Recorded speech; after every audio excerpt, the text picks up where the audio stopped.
Marcos capítulo 4, versos 35 a 41.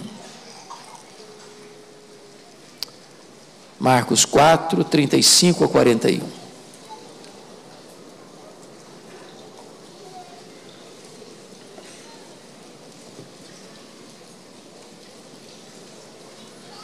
Depois de lido o texto, por favor, não feche a sua Bíblia. Eu preciso que você acompanhe comigo a exposição. Está escrito o seguinte: naquele dia, sendo já tarde, disse Jesus aos seus discípulos: passemos para outra margem. E eles, despedindo a multidão, o levaram assim como estava, no barco, e outros barcos o seguiam. Ora, levantou-se grande temporal de vento, e as ondas se arremessavam contra o barco, de modo que o mesmo já estava a encher-se de água. E Jesus estava na popa, dormindo sobre o travesseiro.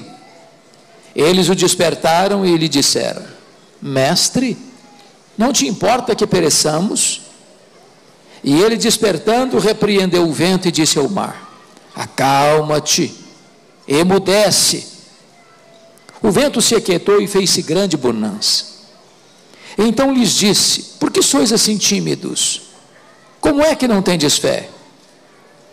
E eles, possuídos de grande temor, diziam uns aos outros: quem é este, que até o vento e o mar lhe obedecem? Eu quero conversar um pouco com vocês hoje sobre o tema: não desanime, Jesus está no controle. Não desanime, Jesus está no controle. E eu quero dizer para você, a título de introdução, 4 verdades. A primeira delas é que as tempestades chegam na nossa vida inevitavelmente. Nenhum de nós vive numa redoma de vidro, blindados. Entre o berço e a sepultura, todos enfrentam lutas, pequenos e grandes, homens e mulheres, jovens e velhos, ricos e pobres, doutores e analfabetos, crentes e descrentes. Se você está enfrentando uma luta, uma tempestade, você não é uma exceção. As tempestades chegam inevitavelmente. Mas a segunda verdade introdutória que eu quero lhe dizer é que as tempestades são imprevisíveis, muitas vezes. Elas chegam de súbito, elas não mandam aviso prévio, elas colhem a gente de surpresa. E muitas vezes essas tempestades nos colocam de ponta cabeça. É um dia comum como qualquer outro. E de repente você enfrenta um acidente grave. É um dia que você sai de casa para trabalhar como qualquer outro. E de repente, uma notícia trágica de alguém que você ama, partindo para a eternidade. É um casamento estável, de 15, 20 anos, que entra num processo de crise e desemboca num amargo divórcio. É você indo para o médico para um exame de rotina e descobrindo que está com uma doença grave. É você, como um chefe de família, sendo mandado embora da sua empresa, quando a sua família depende de você para sobreviver. São situações que você nunca imaginou e que de repente chega, de súbito, repentinamente, na sua vida. Mas a terceira coisa que eu quero lhe dizer a título de introdução é que essas tempestades, além de inevitáveis e imprevisíveis, elas são também, muitas vezes, inadministráveis. Aqueles discípulos perderam o controle daquele barco. E não obstante serem tão experientes em navegar por aquele lago, é assim na vida também. As coisas chegam inadvertidamente, e ao chegarem, muitas vezes nós não conseguimos capacidade para resolvê-las. Elas fogem ao nosso controle. Aquele barco estava rodopiando pela fúria do vento, moído pela fúria do mar. E os discípulos tentaram resolver o problema com a sua perícia, com a sua capacidade, mas não conseguiram. É assim na vida também. Aquilo que parecia tão simples e doméstico se torna estranho e você não consegue entender mais. Quantas vezes eu já escutei esposas em lágrimas dizendo assim para mim: pastor, o homem com quem me casei não é mais aquela pessoa, aquele homem doce, romântico, companheiro, amigo. Hoje é rude, é cruel, nas palavras, nas atitudes. Quantas vezes eu escutei pais dizendo: pastor, aquele filho que eu criei com tanto zelo, hoje se tornou um filho rebelde, ingrato, que não valoriza a educação e o investimento que fiz. Quantas situações que chegam e você não consegue mais resolver, você não consegue mais administrar. É assim muitas vezes na vida. Mas a última coisa que eu quero dizer para você a título de introdução é uma verdade consoladora. É que as tempestades são pedagógicas. Você e eu cremos na soberania de Deus. Você e eu cremos que nada acontece por acaso. Você e eu cremos que não existe esse negócio de sorte, nem esse negócio de azar. Você e eu não cremos nesse negócio de olho gordo, nem de feitiço. Você e eu cremos que a mão de Deus dirige o nosso destino. Você e eu cremos que todas as coisas cooperam para o bem daqueles que amam a Deus. Você e eu cremos que Deus não desperdiça sofrimento na vida de seus filhos. Se Deus está permitindo você passar por uma tempestade, não é para destruir você, é para tonificar as musculaturas da sua alma. As tempestades não vêm para empurrar você para longe de Deus, as tempestades vêm para colocar você aos pés de Deus. Então, dito isto, à guisa de introdução, convido você para examinar comigo esta passagem. O contexto é que Jesus passara o dia anterior, aquele dia da navegação, melhor dizendo, ensinando as parábolas do reino. Se você já ensinou, já pregou, já deu aulas o dia inteiro, sabe que ao final do dia você vai estar exausto, cansado. Então diz a Bíblia que Jesus, depois de ensinar uma grande multidão, ele entra no barco com seus discípulos e disse para eles: passemos para outra margem. O que Jesus na verdade quer fazer é o seguinte: ele acabara de dar instruções, agora ele vai para a parte prática. Você ouve a palavra, você aprende a palavra, e agora Deus leva você para a tempestade. Lá é a lição prática. É a experiência que você vai ter de saber que aquilo que você conhece, que você aprende, que você memoriza, funciona. E diz a Bíblia que Jesus entra no barco, pega um travesseiro, vai lá para a popa do barco, deita e dorme. E enquanto navegam, chega a tempestade. A princípio os discípulos devem ter pensado: vamos deixar o mestre descansar. Nós temos conhecimento e experiência para resolver essa situação. E eles tentaram, e eles se empenharam, mas todos os seus esforços foram inúteis. O mar estava mais bravo, o vento mais furioso, o barco mais frágil rodopiava pela fúria do vento, estava sendo moído pela altura das ondas. O barco estava se enchendo de água, a morte estava mostrando para eles a sua carranca, e parecia que uma tragédia era iminente. Diante dessa circunstância, diz o verso 38, que eles chegaram para Jesus com uma pergunta em tom de censura: mestre, não te importa que pereçamos? E diz o texto que Jesus se desperta, repreende o vento, repreende o mar, faz-se grande bonança.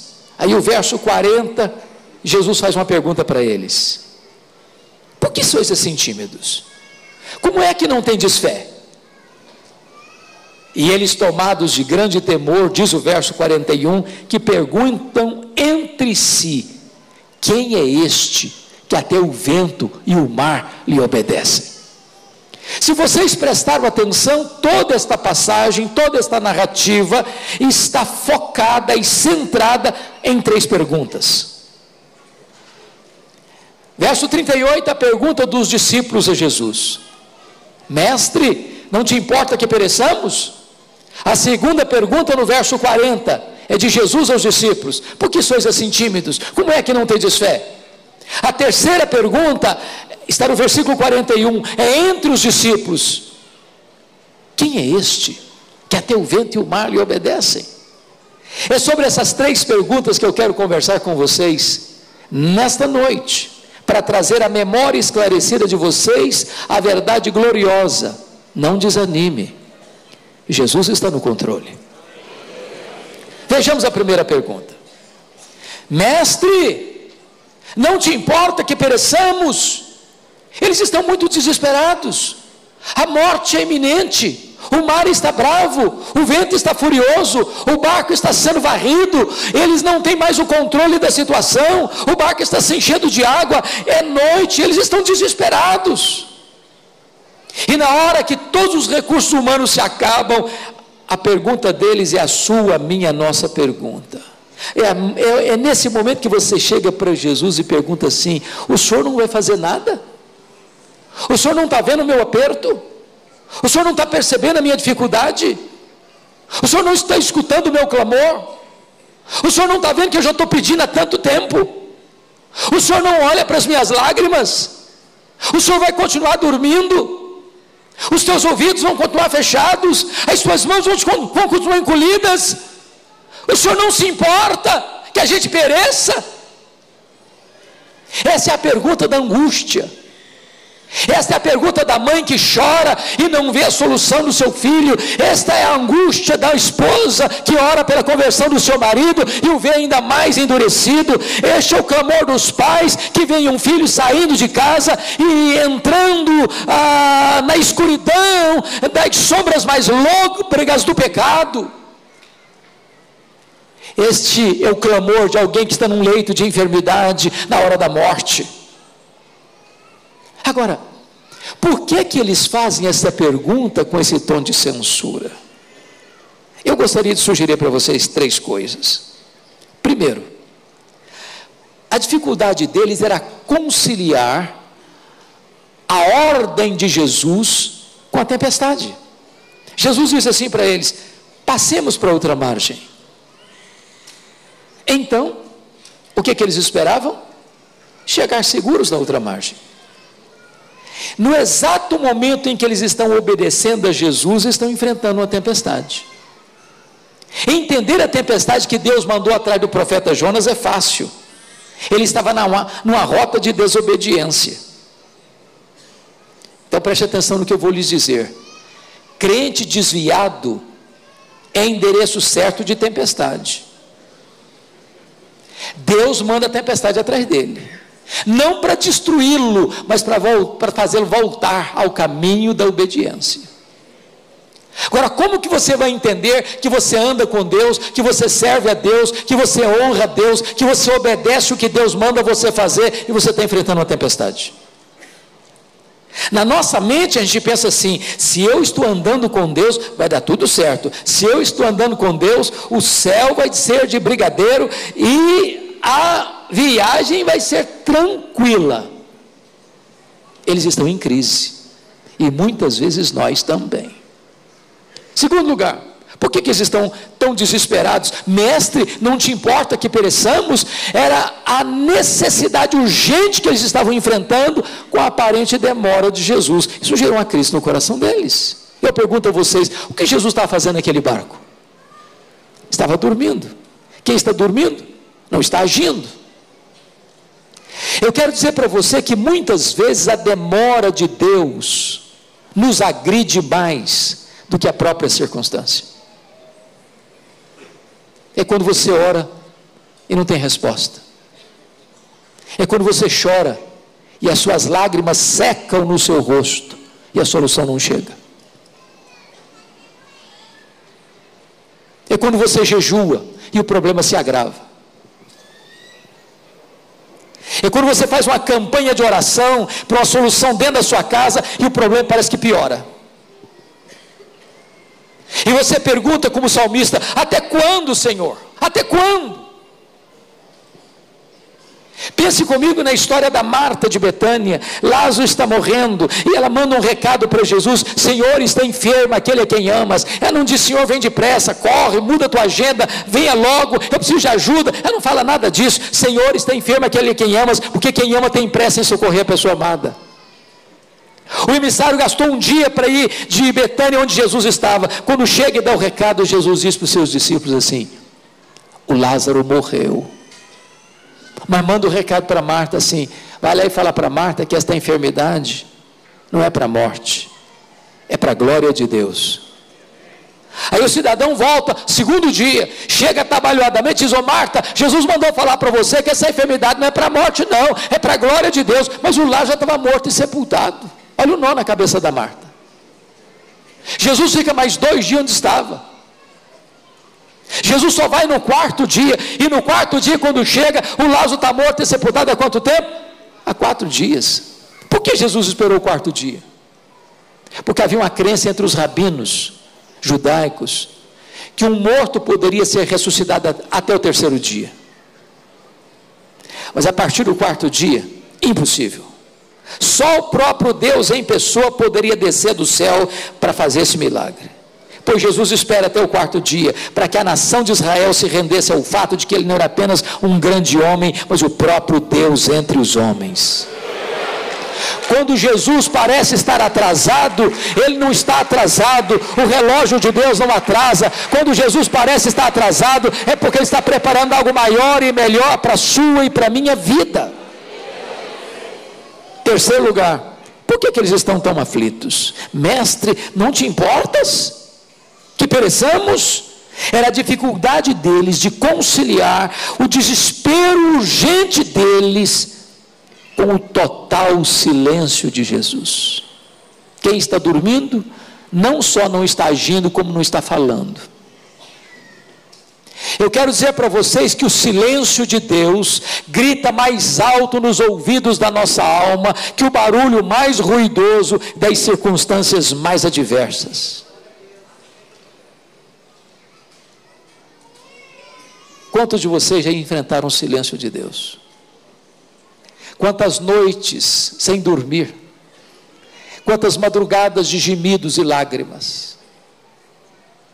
Quantas horas em que você vê alguém que você ama escapando das suas mãos, e você grita, e você clama, e você chora, e parece que os céus estão de bronze.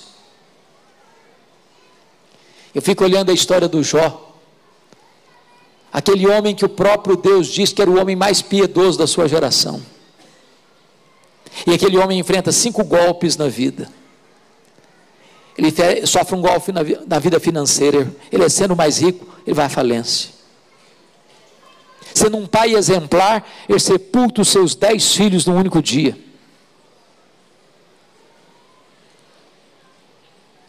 Sendo um homem saudável, ele vira uma carcaça humana, uma chaga viva, uma ferida aberta.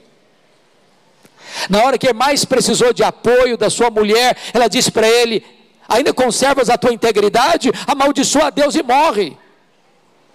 Vieram os amigos de longe e assacaram contra ele os mais pesados liberos acusatórios. Chamaram-no de louco, chamaram-no de adúltero, chamaram-no de ladrão, falaram para ele que se enriqueceu porque roubou dos órfãos e das viúvas.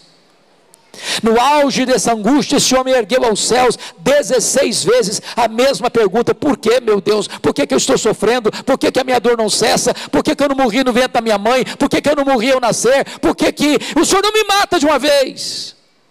Ele levantou aos céus 34 queixas, e a única voz que ele escutou foi o silêncio total de Deus. Ele estava no fundo do poço, ele não tinha mais nada para perder. Mas de repente esse homem, que já tinha perdido tudo ao seu redor, arranca do peito um brado de esperança e diz: mas uma coisa eu ainda sei, é que o meu Redentor Redentor vive. Eu perdi meus bens, eu perdi a minha saúde, eu enterrei meus filhos, a minha mulher não me apoiou, os meus amigos me acusaram, todo mundo me abandona, mas uma coisa não está abalado no meu coração, uma coisa está firme na minha alma, eu sei que o meu Redentor vive. E de repente Deus rompeu o silêncio, e de repente Deus despejou em cima dele a sua glória, e de repente Deus manifestou para ele quão glorioso, quão magnífico, quão soberano, quão extraordinário Deus é. E Jó foi se encolhendo diante da majestade de Deus, e começou a compreender uma verdade gloriosa. Agora eu sei que tudo podes, e agora eu sei que os teus planos não podem ser frustrados. Eu te conheci só de ouvir, agora os meus olhos te veem, eu me abomino no pó e na cinza. E Deus restaura a sorte de Jó, e Deus restaura a saúde de Jó, e Deus restaura o casamento de Jó, e Deus restaura as riquezas de Jó, e Deus restaura os amigos de Jó, e Deus dá mais 10 filhos para Jó, e Deus faz tudo novo na história de Jó. Porque quando Deus parece estar em silêncio, Ele não está longe, Ele não está indiferente, Ele não está com seus ouvidos fechados, nem com as suas mãos encolhidas. Ele está preparando algo maior e melhor para a nossa vida. Não desanime, Jesus está no controle. Diz o texto então que Jesus se despertou, repreendeu o vento, repreendeu o mar, diz: acalma-te, emudece. E o mar, como uma fera selvagem, se encolhe. E o vento acanhado entra para suas recâmaras. E então Jesus se dirige aos discípulos assim: por que é que vocês estão com medo? Como é que vocês não têm fé? Agora, transporte-se para aquele local, naquela circunstância. Você estaria com medo? Deixa eu lhes dizer algo. Eu fiz um único cruzeiro em navio grande, já fiz alguns pequenos, mas em navio grande mesmo, um só. Saiu de Santos para as praias do interior do Rio. E eu prometi a mim mesmo nunca mais fazer outro na vida. Espere em Deus cumprir a promessa. Ondas de 5 metros. Meus irmãos, todo mundo ficou nauseado naquele navio. O pessoal saía para jantar, voltava cambaleando, vomitando pelos corredores. Quando o navio saiu de volta, já todo mundo nauseado, eu sabia que tinha 8 horas pela frente. Eu fiz uma oração: Deus, ou eu durmo ou eu morro. Agora pense comigo num barquinho, açoitado pelas ondas, moído pela fúria do mar, de noite, o barco se enchendo de água, a morte mostrando para eles a sua carranca. Aí Jesus pergunta assim: por que vocês estão com medo?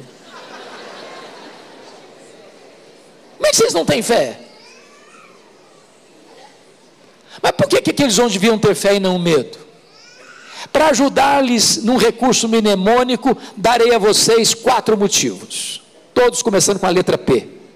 Primeiro, eles deviam ter fé e não medo por causa da promessa de Jesus. Olha o versículo 35. Jesus diz assim: passemos para outra margem. Eu pergunto a vocês, qual era o destino deles? A outra margem. Eu vou lhes dizer uma frase, se vocês guardarem essa frase, me dou por satisfeito nessa noite.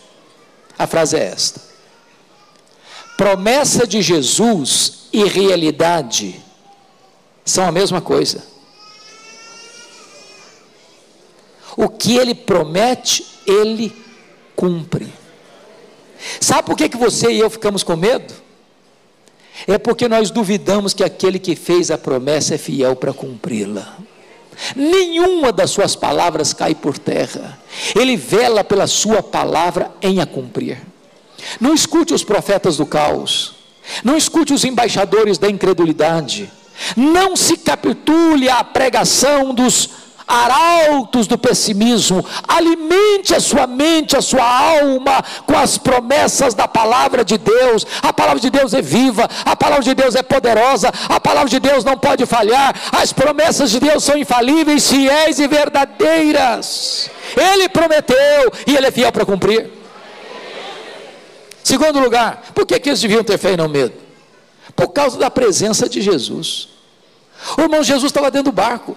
Mas quem é Jesus? É o Criador do vento, é o Criador do mar, é o Criador da terra, é o Criador do céu, é o Criador do universo, é aquele que está com as rédeas do universo em suas poderosas mãos. A criatura não pode vencer o Criador é maior do que a criatura. Se Jesus estava naquele barco, aquele barco não podia afundar. Sabe por que você ficamos com medo? É porque nós duvidamos que aquele que é o Todo-Poderoso Deus está presente conosco. Ele disse: eis que eu estou convosco todos os dias, até a consumação dos séculos. Terceiro lugar, por que eles deviam ter fé e não medo? Primeiro, por causa da promessa. Segundo, por causa da presença. Terceiro, por causa da paz de Jesus. O que Jesus está fazendo naquele barco? Está dormindo. Aí eu pergunto a vocês: ele sabia que a tempestade viria? É claro que sabia. E se sabia, por que dormiu? Dormiu porque sabia que estava tudo sob controle. Preste atenção nisso. Paz não é ausência de tempestade. Paz é confiança de que apesar da tempestade, tudo está sob controle. Não do seu controle, mas do controle do Senhor Jesus Cristo. Aquiete o seu coração. Vai dar tudo certo. As rédeas fugiram das suas mãos, mas as rédeas não fogem das mãos de Jesus. Você não sabe mais o que faz, Ele sabe. Você está em apuros, Ele não. Ele é soberano, Ele está no controle. As suas crises não pegaram Jesus de surpresa, as suas tempestades não apanharam Jesus numa situação de embaraço. Ele é soberano, Ele está no controle, Ele sabe o que está fazendo e Ele há de conduzir você salvo e seguro. Ele é aquele que pega você pela sua mão direita, guia você com seu conselho eterno e depois recebe você na glória. Ele é aquele que está com você e bondade e misericórdia seguirão você todos os dias da sua vida, e então você habitará na casa do Senhor para todo o sempre.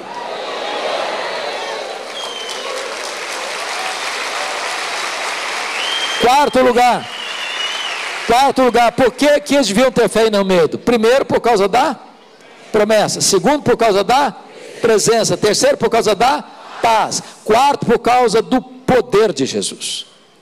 É curioso que Marcos relata este episódio ao redor de outros fatos que destacam o poder de Jesus. Se não, vejamos. Na passagem em apreço, Jesus demonstra poder sobre a natureza. Ele controla a natureza. Ele criou o universo. Ele estabeleceu leis para governar o universo. Mas Ele está acima e além dessas leis. É por isso que você e eu cremos em milagres. Então o universo obedece à voz dele.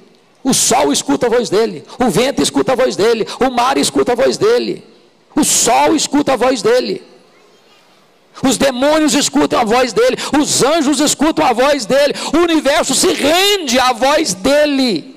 Ele tem controle. Mas em seguida, no capítulo 5, versos de 1 a 20, Jesus desembarca do outro lado, na região de Decápolis, uma região gentílica, dentro de um cemitério, de noite, num espinhadeiro, e tudo que você nunca espera ver num cemitério de noite, é gente viva. Não é verdade?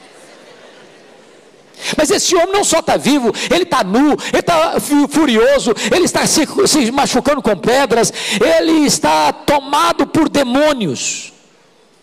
E quando Jesus entra, esse homem possuído de 6.000 demônios, uma legião de demônios, se prostra aos pés de Jesus. E Jesus o liberta. E Jesus o transforma. E Jesus o salva. E Jesus o envia de volta à sua casa e à sua terra como missionário. Sabe por quê? Porque Jesus não só tem poder sobre a natureza, Jesus tem poder sobre os demônios. o que aconteceu em São Paulo nesse carnaval, quando a escola de samba Gaviões da Fiel coloca nas ruas de São Paulo um Cristo sendo pisado por Satanás, sendo humilhado por Satanás. Isso é uma utopia, isso é uma ilusão fantasiosa, porque o Cristo que nós cremos é o Cristo vencedor, é o Cristo que é a semente da mulher que esmaga a cabeça da serpente, é o Cristo que nós cremos, é o Cristo que venceu a morte, está vivo pelos séculos dos séculos e tem as chaves da morte e do inferno.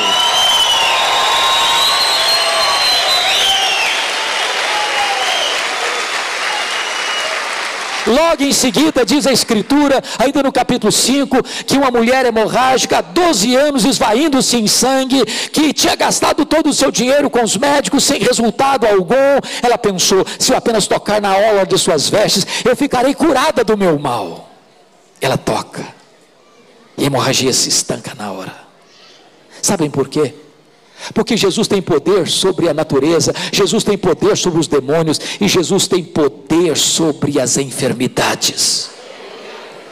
Toda ciência é ciência de Deus, toda a verdade é verdade de Deus, mas é importante saber que a última palavra não é da medicina, a última palavra não é da ciência, a última palavra é do Senhor Jesus Cristo. Mas ainda no capítulo 5, diz o texto que Jesus caminha para a casa de Jairo, a sua filha única de 12 anos está morta, e Jesus chega lá, bota a mão na menina e diz: Talita cumi, menina, eu te ordeno, levanta-te. E a morte tem que bater continência para Jesus, e a morte escuta a voz de Jesus, e a menina é devolvida para a vida, porque Jesus tem poder sobre a natureza, Ele tem poder sobre os demônios, Ele tem poder sobre as enfermidades, e Ele tem poder sobre a morte. Ele entrou nas entranhas da morte, arrancou o aguilhão da morte, matou a morte, ressuscitou dentre os mortos, e é a ressurreição e a vida. Você não precisa ter medo, você precisa ter fé. Agora pense comigo nessa cena. O mar está calmo, o vento sossegado, e aquele barquinho que estava rodopiando no mar, agora como que numa gangorra, balançando suavemente. Os discípulos molhados, com os olhos estupefatos, diante da grandeza de Jesus. Eles já conheciam Jesus, eles já tinham visto milagres de Jesus, eles já tinham escutado mensagens gloriosas de Jesus, mas agora eles tiveram uma experiência extraordinária. E eles estão profundamente emocionados, tocados, constrangidos pelo poder de Jesus, e perguntam uns para os outros assim: mas quem é este? Quem é este que até o vento e o mar lhe obedecem? Sabe por que a tempestade vem? Ela vem exatamente para abrir os olhos da sua alma. Elas vêm exatamente para mostrar para você que quando você chega ao seu limite máximo, Ele ainda continua com todo o seu poder. A tempestade vem para que você entenda que quando você não tem mais o que fazer, Jesus tem tudo para fazer, porque Ele continua no controle da situação. A tempestade vem para que você entenda que o livramento não veio da sua força, não veio da sua inteligência, não veio da sua estratégia, mas veio do poder soberano do Senhor Jesus Cristo. Quem é este que até o vento e o mar lhe obedecem?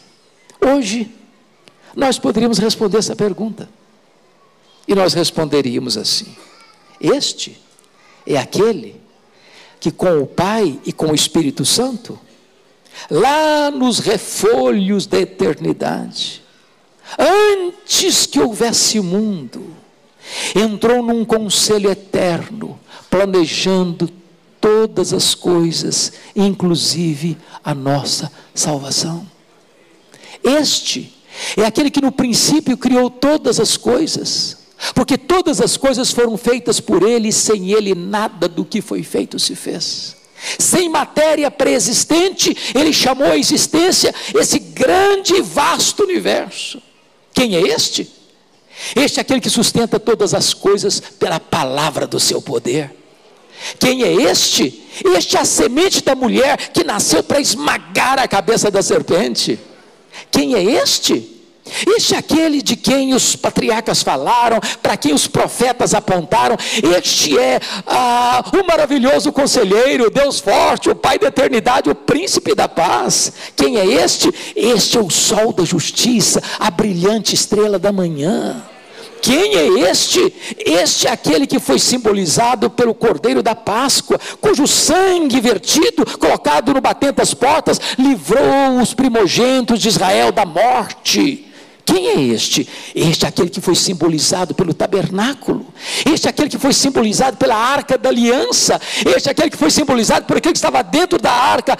A vara seca de Arão que floresceu, o vaso com maná, as tábuas da lei. Este é aquele que foi simbolizado pela tampa da arca, o propiciatório, onde a glória de Deus se manifestava. Quem é este? Este é aquele que nasceu de mulher, nasceu sob a lei para ser o nosso Redentor. Quem é este? Este é o verbo eterno, pessoal, divino, autoexistente, criador de todas as coisas, a luz que ilumina todo homem, que se fez carne e habitou entre nós, cheio de graça e de verdade. Quem é este? Este é aquele que andou por toda parte fazendo bem, libertando os oprimidos do diabo. Os cegos viram, os mudos falaram, os surdos ouviram, os coxos andaram, os leprosos foram purificados, os mortos ressuscitaram. Quem é este? Este é o grande eu sou, este é o pão da vida, este é a luz do mundo, este é a porta das ovelhas, este é o bom, é o grande, é o supremo pastor, este é a ressurreição e a vida, este é o caminho e a verdade e a vida, este é a videira verdadeira. Quem é este? Este é o Cordeiro de Deus que tira o pecado do mundo, o Cordeiro que foi morto, mas está vivo pelos séculos dos séculos e tem as chaves da morte e do inferno. Quem é este? Este é o nosso glorioso Redentor, este é a nossa alegria, este é a nossa paz, este é a nossa justiça, este é a nossa herança, este é o Salvador, o Senhor, o Messias. Quem é este? Quem é este?